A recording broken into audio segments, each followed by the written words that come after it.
ko ntaryo mbona se ntabwo warireba ntaguhaye uburenganzira kugira ngo ribone nuko ngenga uburenganzira bwo kuribona hembe ryanjye garagaza singiriri yasuri kuribona amayi muri uyu munsi uzaza ukongera kuza ntungoye nkaguhindura ipusi ntabwo uzagaruka kayiri no kuntera ubwoba cyane hari igihe uzaza mbwira inzoka yanjye zigusuhuza n'izikagusuhuza ntabwo uzongera ko cyane rwose iryo nkwerekeye turi hariya mu nzu uri kuribona aho rigeze hembe ryanjye komeza wigendere niba atabonye nta kindi azabona ubu se nagerayo nawe araribona nageraho ntari Afrimax TV ndabasuje kandi nizere ko mumeze neza aho muri mu bice bitandukanye muri kumwe na Ngabo Jules Jean Pasteur ni kazi kenshi kandi gakomeye katumye uyu munsi tuza mu bice byo mu majyaruguru y'u Rwanda muri aka kanya tukaba tugiye kujya kureba muganga mwamenyerezwe nka Nyirabisabo ni ibintu dushaka kujya kureba uburyo avuramo noneho umunsi ku wundi ntago twigeze tumuteguza tugiye kumusanga aho asanzwe akorera buhoro buhoro kugira ngo tumenye se ubundi mu buzima busanzwe avura ate abameze ate abayiteguye ate katugireyo mu office turebe uko biba byifashe si ubwa mbere tuhagera ariko none uyu munsi reka tumenye ngo ari mu biki ni biki bari gukora umunsi ku wundi niriki muraho muga muraho neza makuru neza buhoro muri gushaka ikisa kandi mwebwe twari tuje kubareba nk'ibisanzwe ni ka kazi kacu nk'uko ubizi none ko nta mwanya mfite ko ndi gukorera umuntu uri hanze ndi gukorera umuntu uri muri Amerika rero nari ndi kuvura muri aka kanya nta kibazo n'ubundi ababyeyi bari bambwiye ko muri buze ariko aka kanya nta mwanya mfite ndi gukorera umuntu uri mu gihugu cyo hanze tuje mubizi ko noneho nsanze ku gicaniro nanjye nawe nari ndimo rwose mwafasha mugasohoka ngakomeza akazi ubundi icyo dushaka ni ukureba n'ubundi uburyo ukora akazi umunsi ku wundi ubusanzwe twazaga ariko ntitubibone neza niyo mpamvu tugira ngo abo nari ndi gukorera b'abanyarwanda bari hanze ubu ngeze ko nabarangirije ubundi gukorera umuntu wo hanze abo hanze nibo ngese nibo ndi gukorera ndi gukorera umuntu uri mu gihugu cyo muri Amerika hari ikibazo noneho umwanya munini kwicara hariya nkamukorera ibyo biganiro mushaka mukabikora umurangirije umuntu wanjye tukicara nta kibazo tukabikurikirana nicyo dushaka ubundi mwicare hariya mwakire dore ko ntabakire aho mwahereye mufata ibiganiro ntabwo ibyo mushaka ntabwo mwabibonye uyu munsi nibyo dushaka kugira ngo turebe ukuntu mwicara hariya mwiza kuzikana nta kibazo cara hariya hano cara hangaha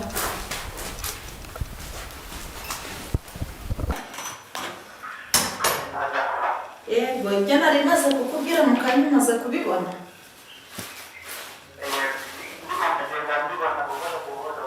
ubu bihagaze bite mwana wanjye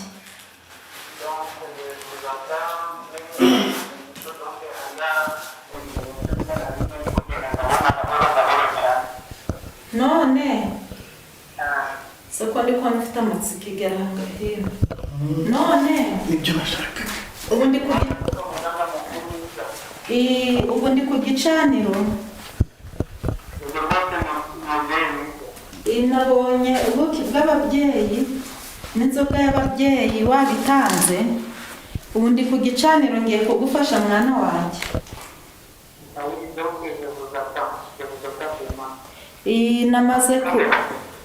namaze ubuki bwanyu buri ku gicaniro namaze kugera imbere y'ababyeyi ngiye kubushiraho igitambo gishireho ngusabire umugisha ku babyeyi iyo myaka n'imikoshi baguterereza uko kudatera imbere turebe ko twabikuraho mu kanya ndohereza ihembe ribikureho byose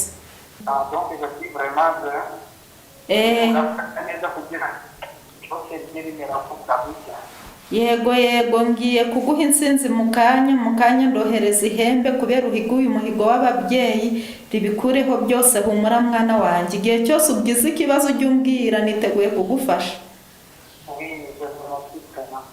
urakoze ngaho bo nkupiye gatoya ngukorere maze ibibazo byawe nibica muzibuke gushimira ababyeyi mu kanya ndakoherereza insinzi mwana wanjye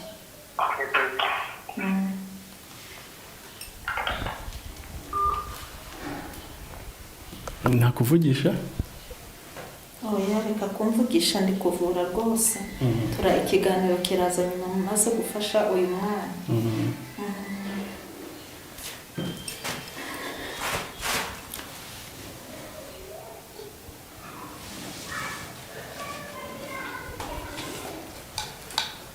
babyeyi uyu ni umwana wanyu Habimana Evariste mwene Sebahinzi Ernest.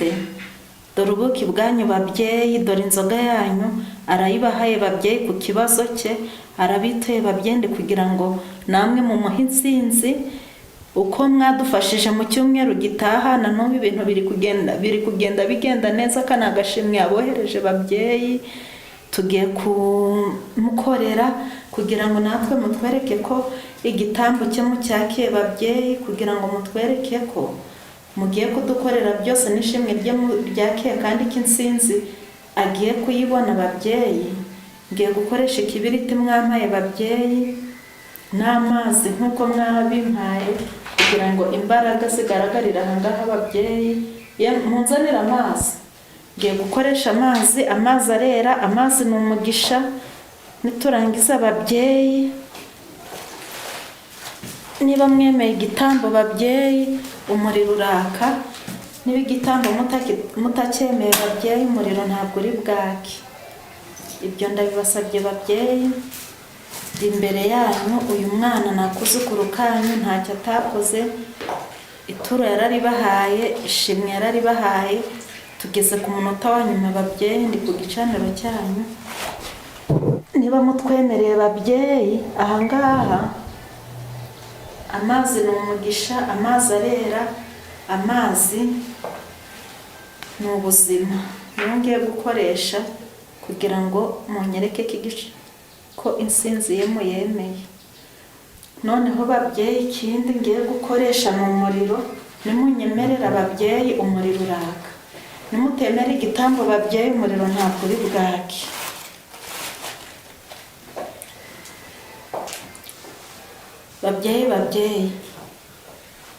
Babyeyi, iri ni ihembe nkoresha ngiye ku gicaniro babyeyi. Munyemerere muri iri hembe babyeyi nditume hakurya y'amazi, nditume hakuno y'amazi, uko nditume iburasirazuba nkaritume iburengerazuba babyeyi. Mumfashe kuri iki gicaniro n'aka kana kanyu, niba mwemeye igitambo cyaka umuriro wake muri ano mazi babyeyi. Murakoze.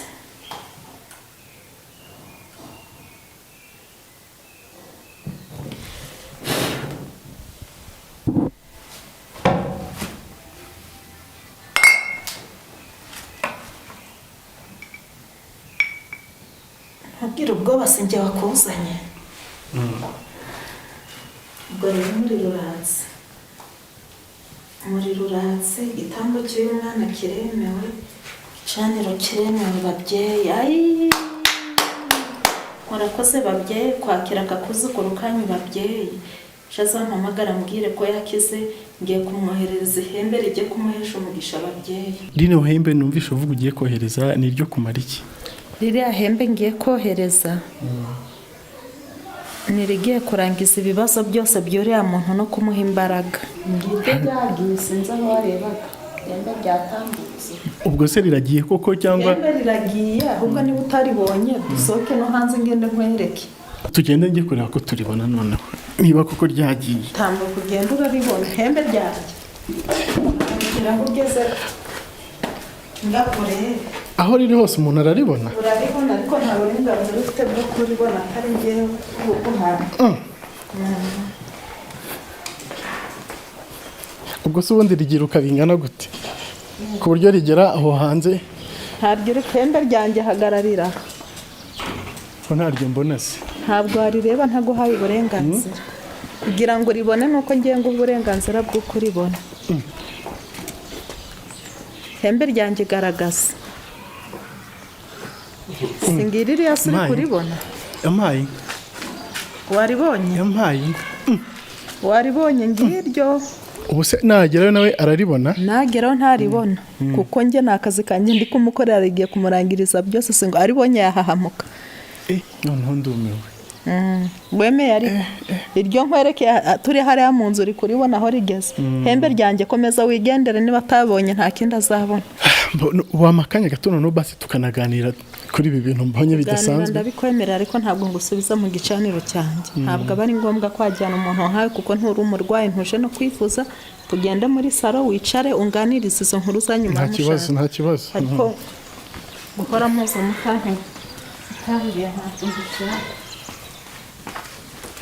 Inshuti za Freemax TV nk'uko mwakomeje kubikurikira uyu munsi twaje kusura muganga Nyirabisabo tugira ngo turebe uburyo akora ubuvuzi bwiwe bwa gakondo nk'uko dusanzwe tubimuziho ariko uyu munsi twaje tutanamuteguje kugira ngo se koko turebe niba gukora ibyo akora umunsi ku wundi ndetse n'uburyo aba ari kubikora. Twahereye aho akorera nubwo twamutunguye ariko bitewe n'uko wenda tunamenyeranye ntiyatugoye cyane yaturetse turareba hari ibintu byinshi binantunguye umunsi nayo ntarabona nubwo maze iminsi wenda cyangwa se hashize igihe tugenda tugerageza gukora ubushakashatsi kugira ngo tumenye ubuvuzi gakondo bukorwa gute dusura n'abantu batandukanye.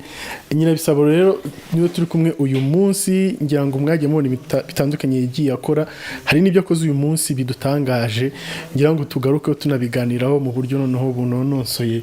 Nyirabisabo ariko noneho kangusuhuze neza ntagutunguye muraho neza muri amahoro ni amahoro nizere ko utaturakariye ntabwo nabarakariye ariko mubaburiya hariya mwamunyiciye akazi kuko mfashe umwanya nganira namwe haba hari abantu benshi mba ndi gutakaza munsanze mu kazi ndi gufasha umuntu uri muri Amerika uzajya utubabara rimwe na rimwe tuba dufite amatsiko mufite amatsiko ariko aho mwahereye muza ibyo muba mushaka mwamwarabibonye mwakarekeye aho ngakomeza akazi kanjye. Ikintangaza nuko akenshi buri gihe iyo nje ahubwo mbona ibishya buri gihe uko nje mbona ibishya ibyo utazi nibyo byinshi hari ibindi utaranyereka nzabona n'ubundi hari ibindi by'iwanjye ari bishyashya buri gihe ntiwabireba ngo birangize. Mbo uyu munsi wenda ntunguwe n'ihembe ihembe ku buryo wohereza ihembe rikagenda wabivugaga nkagira ngo ni imyuka wenda igenda gutyo gusa biriya bintu bikorwa gute?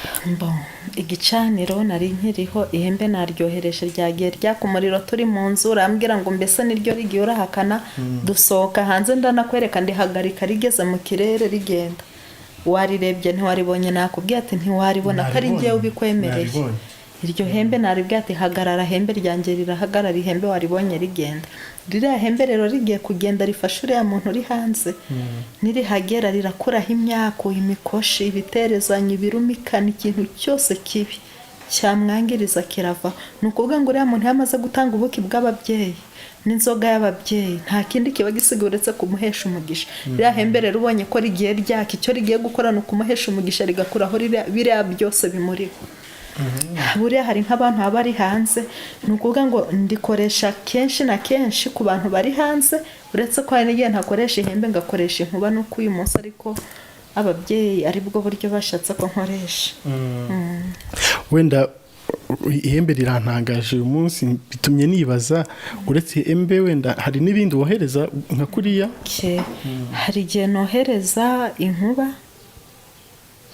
zindi watweretse hari igihe nohereza inkuba nohereza ibintu byinshi bitandukanye bitewe n'icyo nshaka gukoresha muri uwo mwanya niyo ntatumye mfite inkuba y'ingore nkagira inkuba y'ingabo nkagira ririya hembe hari inkoni nkoresha ni ibintu byinshi nkoresha.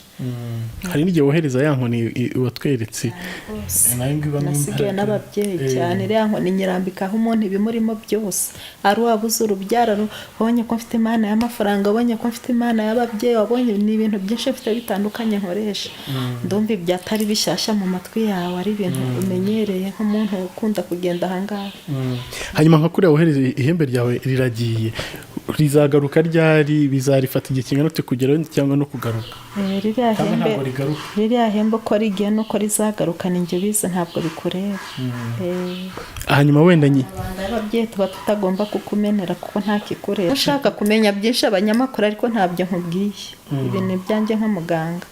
wenda se wabonye birahagije wabonye ihembe ndyohereza twari turi mvura ati se niryo rigiye ati koko riragiye ndikwereka rigeze mu kirere ndarihagarika kugira ngo urebe wenda wemere ubwo ibyo wabonye birahagije si ngombwa ngo umenye igihe rizagarukira n'igihe rizazira kuko nturi muganga. Wenda tubwiye ko ushobora kohereza ihembe, ushobora kohereza inkuba, inkoni, wenda n'izindi mbaraga ufite. Imbaraga ni nyinshi, iyo nshaka ngusha imvura, iyo nshaka bapfuye ndabavura. Ejo bundi hari umwana mperutse kuvura yari yitabye Imana, ndamuvura arakira rwose, mu mihango yose yari yarangije gukorwa umwana ndamukiza, ubu ngubu ari kwiga nk'abandi bose, ni muzima. Ejo bundi wabo baje kunshimira.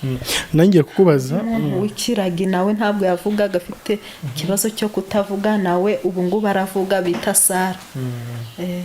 watubwiye ko bariya bose ari bari abo uvura benshi bari ibintu baba batererejwe cyangwa se imyuka mibi iba yabafashe ikabateza ibyo ngibyo. Ubundi ntabwo mvura indwara zitari za kinyarwanda, mvura indwara za kinyarwanda, indwara za kizungu sinzivura kuko nzivura ndakeka n'ibitaro bitabaho. ahubwo impamvu ibitaro biriho ni uko ziriya ndwara bavurira mu bitaro ntazivura, ahubwo mvura indwara za kinyarwanda. ariko se nta gihe wenda urajya kuvura nk'izo ndwara za kinyarwanda ugasanga wenda hari imbaraga zirenze ziruta igihembe, ziruta iby'inkoni? nta mbaraga ngewe zindi zindusha, kuko imbaraga zose zikoreshwa mu buvuzi ndazifite. hari n'abajya henshi bakaza barananiwe rwose, nkabafasha insinzi nkayibona. ubonye kuriya namanje kumuvura, maze kumuvura nohereza ihembe ryo kugira ngo ryo kurangiza ryo kumuha ririya hembe nirigiye kumuha insinzi kumuvura. wumvishe ko yakubwiye ati ndi gukira ndi koroherwa, yabivugaga wiyumvira. si inkuru mbarirana, ahubwo wabyiboneye wanabyiyumviye. ari ririya hembe ryawe n'inkoni n'inkuba, ni ikihe gifite imbaraga zikomeye? Bifite imbaraga, bifite imbaraga kuko ibiha imbaraga ni ababyeyi, kandi ababyeyi banjye barahari. icyo nshatse gukoresha muri uwo mwanya imbaraga ziba zigifite. ikindi ni kuri iriya mana y'amafaranga. buriya hari igihe mbwira abantu, hari abantu bagiye biteranya kuri iriya mana y'amafaranga bakabyitiranya ko hari hano ari kuri banki. hari abantu bampamagara bambwira ngo none ngo waduhaye amafaranga ngo duhe kashi. hano ntabwo ari kuri banki, ahubwo ni uko umuntu abasobanurira, abantu bakumva ubusobanuro budahuye, bakiyumvira ibyabo cyangwa bakabitekereza bijyanye n'uko bababaye. ariko ntabwo hano ari kuri banki. ibyo baba bumvishe naba, ahubwo iriya mana y'amafaranga nifasha umuntu udakora ntibigenda, umuntu ufite inyatsi, umuntu udatera imbere, umuntu bazi inzara igihe bakuzinga bakakwabura. njye hari ikiriya mana ifasha kugira ngo ngufashe nkuvure noneho utere imbere. niba wari kuzabona amafaranga, wari kuzatera imbere mu myaka 5, wenda utera imbere mu mezi 6, 5 bitewe n'uko nkuvuye, mbese nawe ubona umugisha ngo uheshe umugisha nk'abandi utera imbere. ariko hano ntabwo ari kuri banki. icyo nicyo mba ngira ngo nsobanurire abantu, kuko hari abagiye babona mufite imana y'amafaranga bakampamagara ngo duha amafaranga. hano si kuri banki, hano ari kuri banki. ziriya banki ntacyo zaba zibereyeho. ubwo ngubwo icyo ngicyo nicyo nanjye nzaga kugusobanuza. uvuze ku mana y'amafaranga, utuma wa mugani, hari abantu benshi bakomeje kwibaza ati iyo mana y'amafaranga ufite n'abakene dufite bimeze gute, bigenda gute, kuki utayatanga? sobanuye ntabwo hano ari kuri banki. umuntu none iriya mana ifasha kuvura abantu kugira ngo batere imbere babone amafaranga. hanyuma umuntu aramusaje amafaranga hano si kuri banki, kandi no kuri banki ntabwo bafata amafaranga ngo bahereze umuntu, bayahereza nyirayo. n'ibyo ahubwo bayahereza umuntu ushoboye kuyajera, uyashoboye, ufite ingwate, bakontorore bakareba ko umuntu ashoboye kubikoresha. rero bajye bicara batekereze ku cyo bagiye kuvuga n'uburyo bagiye kukivugamo. ni ukuvuga ngo umuturage uri ahantu runaka cyangwa se uri mu gihugu runaka uyu munsi ntabwo ashobora guhamagara Nyirabisabo yicaye iwe mu rugo amubwira ati ndumva nkeneye amafaranga, wamfasha iki? ntabwo agomba guhamagara avuga ngo ndumva nkeneye amafaranga, ahubwo agomba guhamagara avuga ngo ndakora ntibyemere, ntabwo ntera imbere, mfite ikibazo, abandi batera imbere sintera imbere, kuko umuntu aba afite ikibazo. ahubwo agomba kumpamagara ambwira ati ndarwaye, ahubwo mvura ntera imbere nk'abandi, mbona amafaranga. ariko se buriya mugani kudatera imbere nk'uko bivuga ni indwara yihe? mbi, kuko umuntu wese aba agomba gukora agatera imbere. igihe udateye imbere rero uburwayi baba barakwaboye abarozi, baba baragushyizemo inyatsi, baba baragushyizemo ibintu bita kwabura. hari igihe abantu babura imirima, ugahinga ntiweze, icyo ukozeho ntiwemere, ukamara imyaka 5 ucuruza ntutera imbere nk'abandi, ukabona abandi baragura amamodoka, ukabona abandi bari kwiteza imbere, weho ntacyo ugeraho, ufite amaboko 2 ufite amaguru 2 ariko nturi gutera imbere, naho ibyawe bamaze kubifatira babishyira ahantu. Bivuze ngo uba ugomba kumenya ko ufite ikibazo ukagana nyirabisaba akagusuzumira urugo, ko hari igihe bafata ibintu bakabitaba mu rugo ugasanga ibintu byagiye bikongera umuryango wose n'umwuzukuruza. Icyo gihe uransanga ngasuzuma umuryango, namara kuwusuzuma nkawuvura, nyuma yaho yo kuwuvura nkazawutsirika kugira ngo batazagira ibindi bintu bashyiramo. Icyo gihe namwe mugatera imbere nk'abandi. Nta muntu waremewe gutera imbere undi ngatera inyuma. Ikintu cyica abantu ni uko batamenya aho babariza. Ariko se hari ibintu tuzi kandi tumenyereye umuntu ashobora gushora mu kintu runaka, ariko bitewe nuko yakoze inyigo nabi muri ibyo bintu agiye gushoramo, bigatuma ari byo bituma ahomba. Hari n'ujya gukora ikintu wenda agahombeshwa n'abakozi wenda bamukorera.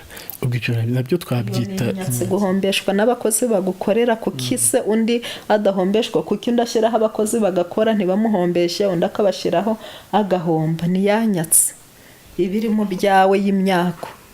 Ariko iyo bavuga inyatsi cyangwa nka gutyo uyivuga, iyo bavuga inyatsi mba numva ari ikintu kitagaragara, kidafatika, wenda amafaranga ntumenye aho yagiye, ariko noneho yahombye uri kubibona. Utabimenya nuko nawe nakuvuye inyatsi ukaba utayifite, ariko wakagombye kuba uri kubisobanukira. Nese waba unzi imbere ufite inyatsi sinku narayikuvuye.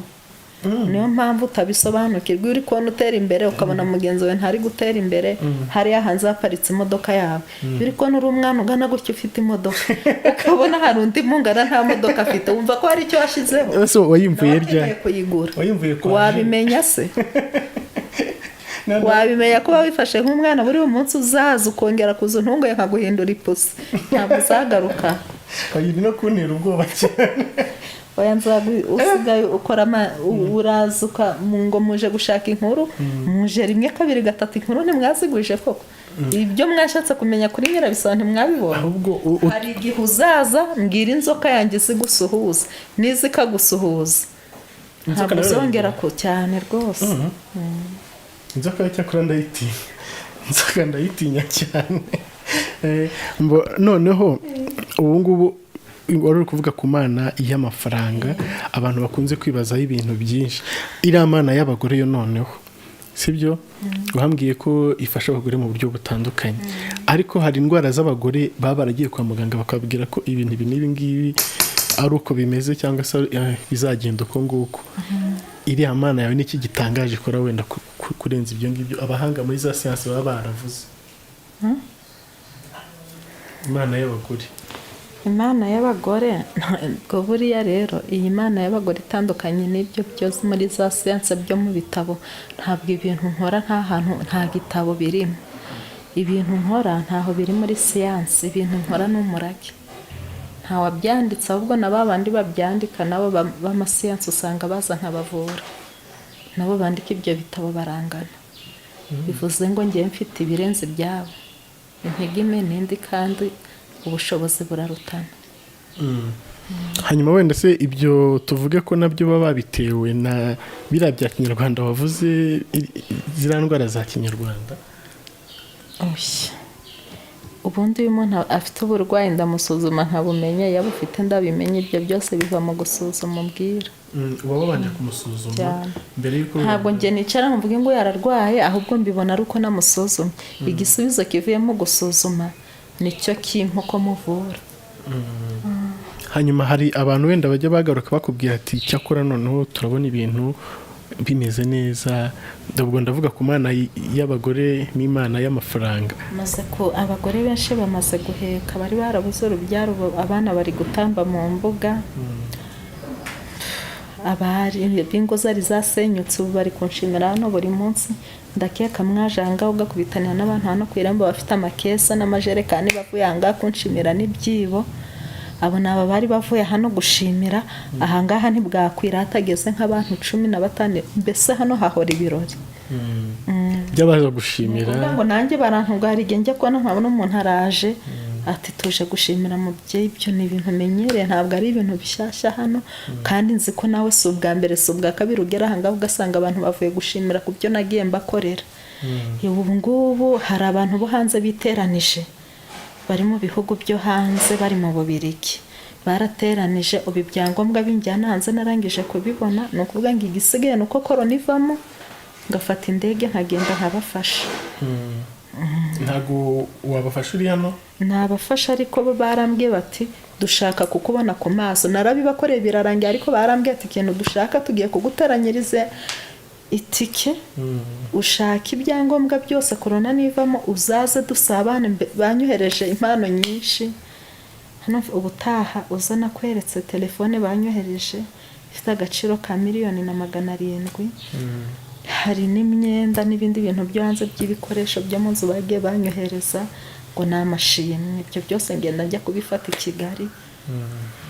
Ni byinshi nkubwiye, amashimwe y'abantu byo ngenda mfasha byaba birebire. Hanyuma noneho nk'ubu Nyirabisabo, iyo utangiye ukareba izo mbaraga ukoresha, warazwe n'ababyeyi bawe, ukareba wenda n'ibyo ugenda ukora ibyo bitangaza, nabo ngabo ugenda uvura bagakira, wiyumva ute?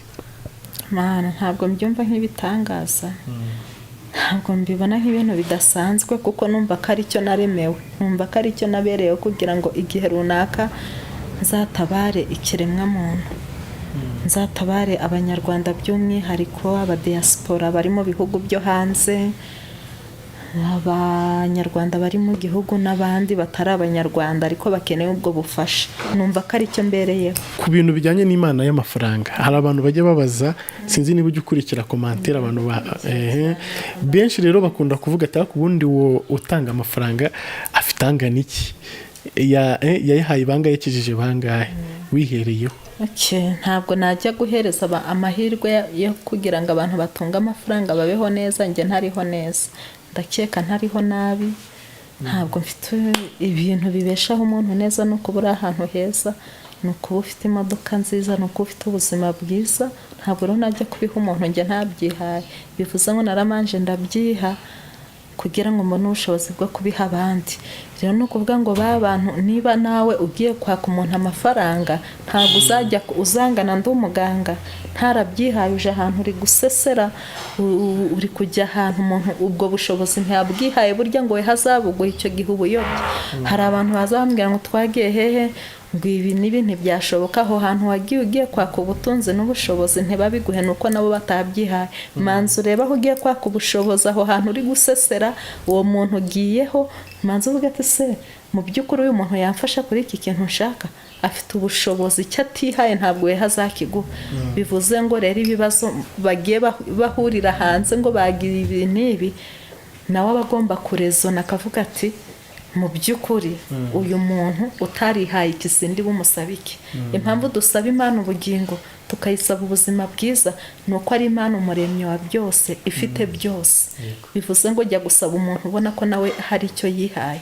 Jya gusaba umuntu uvuga ati mu by'ukuri niba ndi gusaba ivatiri, uyu muntu afite Prado, afite ubushobozi bwo kumpiki, kuko nawe yarakihaye ntacyo agisaba. Rero icyo nicyo nshaka gutandukanyiriza abantu, kuko hari abantu baza bambwira ibintu ngo cyangwa bahuye n'ibintu, ngasanga bari kumbaza ibintu by'amafuti. Jya ku muntu, cyangwa uzumbwira ngo nshaka amafaranga, ariko unareba ati se uriya mubyeyi amafaranga arayafite, cyangwa ubwo bushobozi bwo kuba yampa impano yo gutunga ngatunganirwa nawe aratunganiwe. Ntabwo najya kubwira umubyeyi wabaye ingumba utabyara ngo nguhaye urubyaro nanjye ntarabyaye, mfite abana nanjye ubu narabyaye, ntabwo najya kubyaza umuntu ntarabyaye. Ntabwo najya kubwira umuntu ngo ukijije inyatsi nanjye nyifite, nta nyatsi ngira icyo nkozeho cyose kimbera umugisha.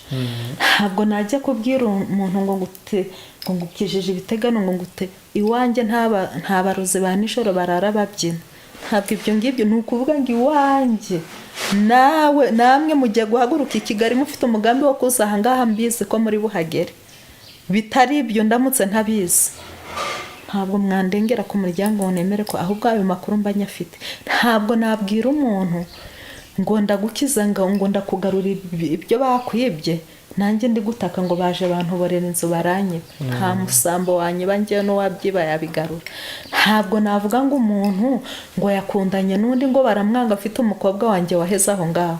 Nta mukobwa wanjye wabikirumbo ngo abyarire aho ngaho, cyangwa ngo ahera aho ngaho, cyangwa ngo abure umugabo, cyangwa umuhungu wanjye yifuze umuntu ngo amubure. Umwana wanjye agomba gushaka uwo ashaka. Bivuze ngo buri wese ikintu cyose yankeneraho njye namanje kukiha bivuze ni ukuntu ibya bindi bavuga ngo ujya gutera uburezi arabwibanza noneho narabwibanje ikindi nshaka kuvuga hari ikijyanye na telefone buriya mfite amatelefone nabwira abana bakayigeza hino mfite amatelefone nyashirangaho abantu bayabone kuko hari igihe umuntu ambwira ngo narahamagaye nitabwa n'undi muntu numva si wowe ngira ikibazo mu by'ukuri ukurikije akazi mba mfite ngize umwanya wo kwitaba amatelefone bwakwira ndi kwitaba telefone nta muntu nakwakira kuko abampamagara ni ibihumbi byinshi rero amatelefone hari abo dukorana ni abaganga nk'uko ku bitaro bagira abaganga bakagira na dogiteri wenda ndabakuriye ariko ni abandi bafite ubushobozi nzi neza ko ubwo bushobozi babufite dukorana bakira abantu nanjye ibibazo byabo nkabibarangiriza izi ni telefone abantu bose bahamagara bansaba ubufasha izi zose niho uzikoresha izi ni telefone iyi ni impano ejo bundi bampaye yavuye hanze muri Amerika inyinshi nizagiye ziva hanze izi telefone zose bazimpamagaraho abantu bambwira ngo dufashe rero n'ubu urabona ko bari kumpamagara uri kubibona ntabwo ni ukuvuga ngo telefone ebyiri ni WhatsApp izindi ni izo guhamagara izi WhatsApp rero mfashaho abanyamahanga abanyarwanda bari mu bihugu byo hanze abo hanze WhatsApp nizo nkoreshaho nzikoreshaho nijoro singira igihe cyo kurukoresha ababyeyi banyifashiriza izi telefone zisanzwe bagenzi banjye bavuze barazitaba igihe cyo kumufasha we iyo bamwitabye bamwandika mu gitabo igihe cyo kumuvura akanzanira ikayi yamwanditsemo akansobanurira ati uyu muntu arwaye gutyo noneho nanjye mbere yo kumuvura ndamanza nkamuhamagara akongera akabimbwira ariko yagize igihe cyo kwakirwa bivuze ngo niba umuntu bamwakiriye nashyire umutima hamwe yumve ko yageze kwa Nyirabisabo bamufashe noneho kuri finali nge ndamukorera hari amasaha agena namukorera keretse ahubwo hari igihe kigezwe akabona ntigeze avugana nanjye ngo mukorere icyo gihe arampamagara akambwira ati nakiwe n'umuntu ariko ntabwo urankorera icyo gihe mubaza uko byagenze nkamukorera icyo gihe ndabafasha rwose ibibazo bikava mu nzira kuba atari njye wamufasha ntabwo bivuze ko ntamukorera yego hanyuma tugana ku musozo rero ni icyo wabwira abadukurikiye icyo nabwira abadukurikiye nibagane kwa Nyirabisabo ingumba ziraheka kwa Nyirabisabo mana yanjye abana baratamba mu mbuga ababuze amahoro ab'ingo zasenyutse abakoze amadevoruse ingo ndazisubiranya ntabwo nashimishwa nuko burya igihugu kiza gihera mu rugo umuryango mwiza utangirira mu rugo iyo umuryango umeze neza n'igihugu gitera imbere niyo yaba yagiye kwaka ubutane niyo waba ufite ufite bamuke batandatu umugabo yakwanze ngana ngo uhuze n'umugabo wa mugabo niba umugore yakwanze yigize ishyano mpereza amazina ye ngufashe umudamu agenda abe mu rugo yubake amenye ko uri umugabo ibintu bijyamo buri wa mukobwa wa musore we niba umuhunga guhemukiye cyangwa umukobwa akaguhemukira waramukunze wamutayeho igihe sanga ngo uhuze nawe ajye ku murongo igihe wataye igitego upfa ubusa wa muntu we wibwe ngwino wakwibyaza byikoreye ku mutwe mu gitondo abo hanze bigira ikibazo ngo none kondi kure ngo ndagufasha ute mukanya ihembe ndyohereje ureba rijya gutabara umuntu uri hanze mfite inkuba mboherezaho abari muri Belgique abari muri Australia abari ibihugu ni byinshi sinabirangiza imigabane yose ndahagera keretse atari ku isi niho nagera nibangane mbafashe ndabize muzagaruka ntabwo menye wanjye mwarahakunze buri gihe ni kwa Nyirabisabo tugaruka bitewe na bya bibazo ugenda ubona munsi ngiye kuzicariza inkuru zose mbabwire muzikora kuko ibintu byo kwirirwa mu rubuga Nyirabisabo simbikunda nabyo tuzabiganiraho nta kibazo gusa ndagushimiye kubw'uyu munsi uburyo watwakiriye nubwo tutari twaguteguje wakoze cyane namwe murakoze ariko mwamvundiye ntimuzongere kugaruka mutambwiye tuzajya tubabwira inshuti za Afrimax TV kambashimire mwese mwabanye natwe muri iki kiganiro turi kwa Nyirabisabo tureba uburyo akora ndetse twanaganire kuri byinshi mu buryo akora ubuvuzi bwe gakondo ngira ngo namwe hari byinshi mwabashije kumva wenda n'ibyo mutari muzi mubashije kumenya katubashimire mwese mubana natwe umunsi kundi kandi mugakurikira ibyo tuba twabateguriye tubarekera gukomeza kurikira ibiganiro bya Afrimax TV bwana natwe aho tujya hose muri ka kazi kenshi